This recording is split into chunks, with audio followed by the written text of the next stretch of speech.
Hər olsun dəyərli izləyicilərimiz. Bugün yanvar ayının 22-sidir və Beynəlxalq Maliyyə Birjasında nələr baş verəcək? Dünən gələn qızıldan danışaq, nələr baş verdi? Bildiyiniz kimi, yəni dünən qızıl 130 dollar yuxarı doğru istiqamətlə davam etdirdi və biz korreksiya nöqtəsini 50 dollarlı bir korreksiya nöqtəsi olacağı haqqında məlumat verdi. Yerli saatdan saat 11:00-dan sonra təbii ki bu baş verdi.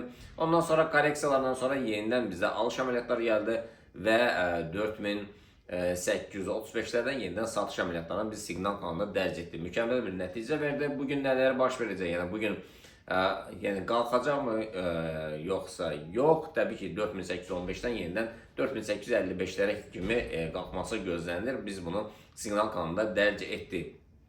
Satışlar isə hazırki vəziyyətdən 4766'lardan 4735'lere kimidir. Hələ ki ümumi istiqamət yuxarıdır. Bitcoin'e gəldidə isə dünən biz satış əməliyyatlarını 88.800'den dedi. 87.200'lere kadar indi. Bugün alışlar 90.600'lerden, satışlar ise 89.300'lerdendi. Ethereum'e geldiğinde ise alışlar 3038'lerden, satışlar ise 2998'lerdendi. Gümüşe geldiğinde ise alışlar 93.600'lerden artık biz dərc etmiştik. Gelip alış ameliyatları, satış ameliyatı günün ikinci yarısından sonra signal kanalında paylaşırıq. Neftə geldiğinde ise mükemmel bir nəticə verdi. Yuxarı doğru istiqamətə davam etdirdi. Biz 64-60'larda alışları təyin etdik və 65-30'lara kimi qalxdı. Bugün alışlar 65-40'lardan, satışlar isə 65'lerden gələcək.